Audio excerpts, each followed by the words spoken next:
तो चर्चा शुरू करें उससे पहले आज का सवाल आपके सामने रखना चाहते हैं। आज के सवाल क्या है आपको बताते हैं। लालू परिवार पर एक्शन से क्या अखिलेश परिवार की टेंशन बढ़ गई है, ये सबसे पहला सवाल है। करप्शन की जांच में अखिलेश परिवार क्यों लाल हो गया है?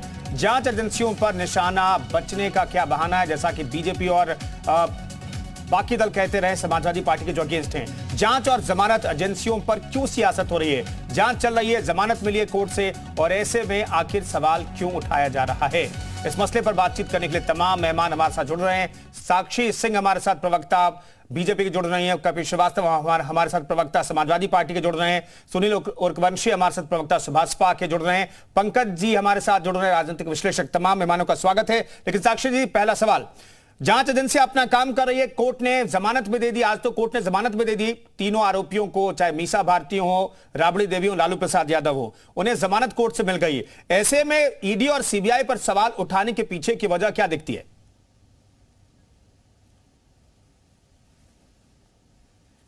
साक्षी जी,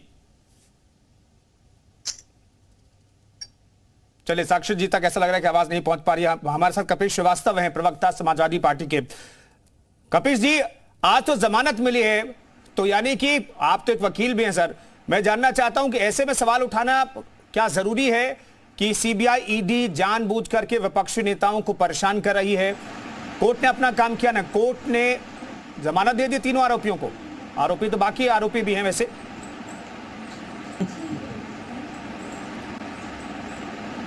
कुंदन भाई, कोर्ट तो हमेशा अपना काम करती है और सरकार भी अपना काम करती है जी। लेकिन सरकार जब लोकतंत्र की धज्जियां उड़ाती है, उसी एजेंसीज का इस्तेमाल करती है लोकतंत्र को ध्वस्त करने के लिए, संवैधानिक संस्थाओं की चूल्हे हिलाती हैं, तो उसका परिणाम ये होता है कि इनकी तरफ से अभियोजन होता है और माननीय कोर्ट की तरफ से जमानत जी।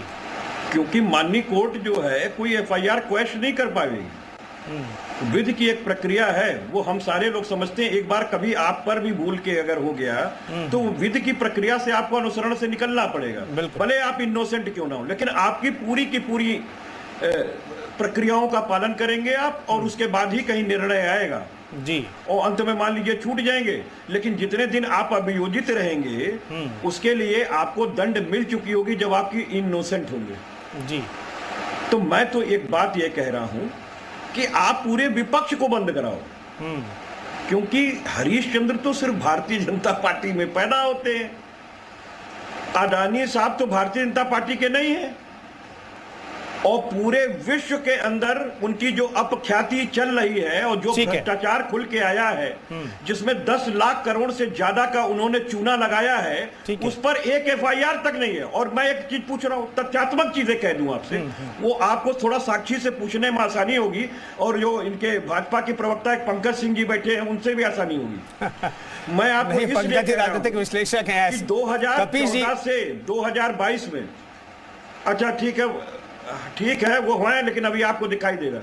मैं एक बात बता रहा हूं, आपको बता दूं कि जो यूपीए की सरकार चली 10 साल की, उसमें 365 10 साल के अंदर 365 मुकदमे रजिस्टर किए गए थे, और 2014 से लेके 2022 तक के और 23 के प्रारंभ में, इसका मतलब ये थोड़ी है कि अगर यूपीए सरकार ने मुकदमे दर्ज नहीं किए तो बीजेपी की केंद्र की सरकार में भी मुकदमे दर्ज नहीं करे।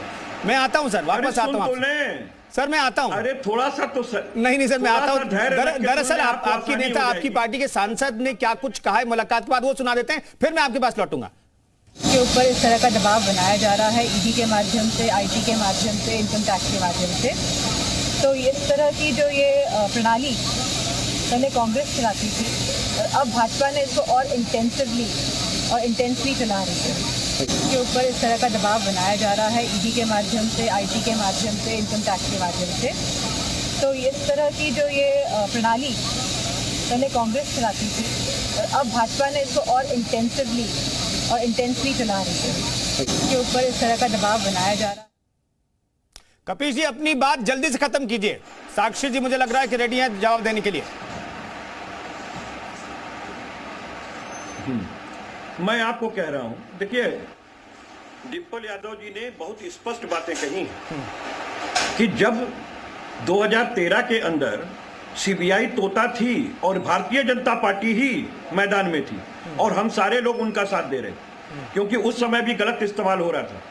और सर्वोच्च न्यायालय ने कहा कि ये तोता है, तो तोता मैना कबूतर अब ये और है, आपके सामने है। पहले 350, अब 3500। मैं तो एक बात कह रहा हूं, 0.5% भी कन्विक्शन रेट नहीं है जी, ये आपके सामने है सारी चीजें। बिल्कुल बिल्कुल बिल्कुल, जिस तरीके से ध्वस्त कर रहे, आप बताइए, को एक्यूज के बयान पे आप मनीष सिसोदिया को जेल करते हैं और को एक्यूज के बयान पे आप नंद गोपाल नंदी पर एक भी एफआईआर नहीं दर्ज करते हैं कि 5 करोड़ रुपए उन्होंने माफिया से लिया। नहीं और सर, हवाला का काम ये सब किया। चीजें अदालत नहीं क्यों नहीं देखती ईडी क्या? उनके यहाँ पहुंच रही है? ये क्यों सारी नहीं एफआईआर चीजें- दर्ज किया गया उनके? नहीं, आप तो अधिवक्ता हैं सर, मैं जानना चाहता हूं नहीं, कपिल नहीं। श्रीवास्तव साहब, ये सारी चीजें अदालतें नहीं देखते, क्योंकि एक टाइम के बाद तो मामला अदालत में पहुंच जाता है ना। सुन लीजिए, अदालत क्यों देखेंगी? अरे भाई सुन तो लीजिए, अदालत क्यों देखेंगी? अदालत तब देखती है जब एफआईआर दर्ज होगा तो पहले निचली अदालत में जाएगा। हाँ ठीक, उसकी कोई अपील होगी तो हायर कोर्ट में होगी, उसकी कोई अपील होगी तो सुप्रीम कोर्ट में होगी। तो आप अदालत की देखने की बात कैसे करते हैं? तीनों तो तीन चीजें हैं। क्या सरकार जस्टिस करने के लिए नहीं बनी है? ये शर्म की बात है एक सभ्य समाज के अंदर, इस तरीके की चीजें। ठीक है, साक्षी जी हमारे साथ मौजूद हैं। साक्षी सिंह, ये जो डिंपल यादव ने कहा है कि सीबीआई, ईडी और आईटी जो है दबाव बनाने के लिए आप लोग इस्तेमाल करते हैं, ये बार बार इस तरह की बातें विपक्षी दलों की तरफ से क्यों कही जाती हैं? क्या वजह दिखती है?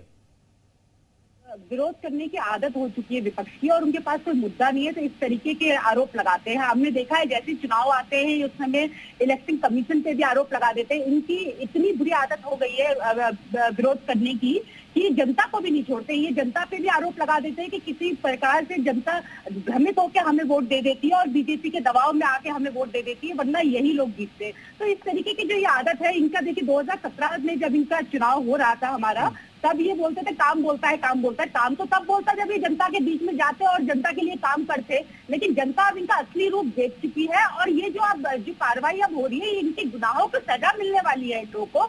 जिन लोगों ने जनता का दुरुपयोग किया, जनता के पैसे का दुरुपयोग किया, जो एक 1800 करोड़ का जो प्रोजेक्ट था ये Gomti Nagar front, Gomti river front का, उसे 2400 करोड़ कैसे बन जाता है?